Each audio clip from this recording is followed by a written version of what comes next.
కృష్ణా జిల్లా పమిడిముక్కలలో చంద్రబాబు పర్యటిస్తున్నారు. ప్రజావేదిక సభలో లబ్ధిదారులకు పెన్షన్లు పంపిణీ చేసే కార్యక్రమంలో ప్రస్తుతం మాట్లాడుతున్నారు. లైవ్లో చూద్దాం.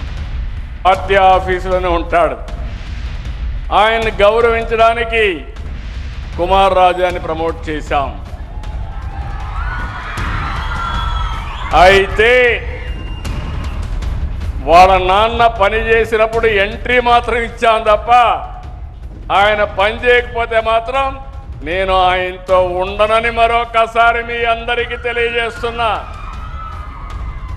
నా కమిట్మెంట్ మీరు ఈ రాష్ట్రాన్ని నెంబర్ 1 రాష్ట్రంగా తయారు చేయాలి.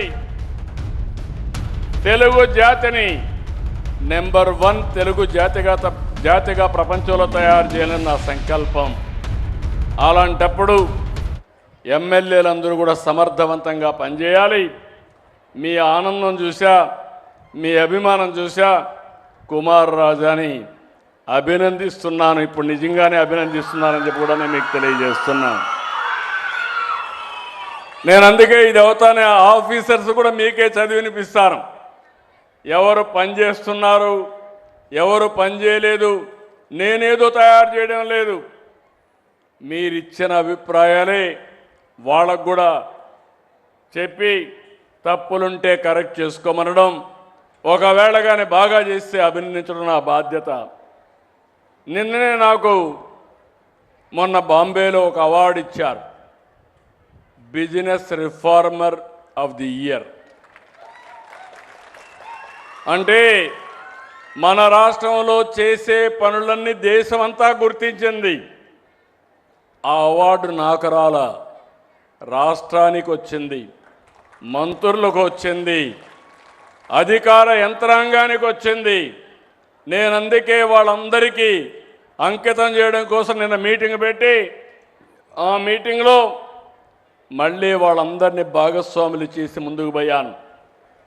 మీరందరూ గుర్తుపెట్టుకోవాలి, నేను ఒక టీం లీడర్ని, ఒక ముఖ్యమంత్రిని.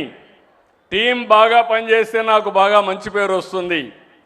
నా టీంలో రాష్ట్రంలో ఉండే సెక్రటరీ మొదలుకొని ఈరోజు ఇక్కడ కరుణ గారు ఉన్నారు.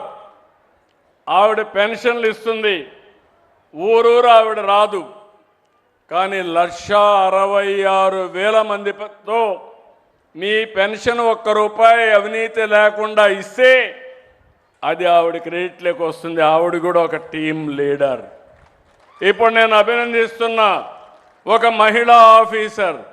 ఈరోజు రాష్ట్రంలో ఫీడ్బ్యాక్ తీసుకుంటే అన్నింటికంటే టాప్లో ఉండేది పెన్షన్ల పంపిణీ అని చెప్పి మీకు తెలియజేస్తాను. 93% సాటిస్ఫాక్షన్లో ఉన్నారు.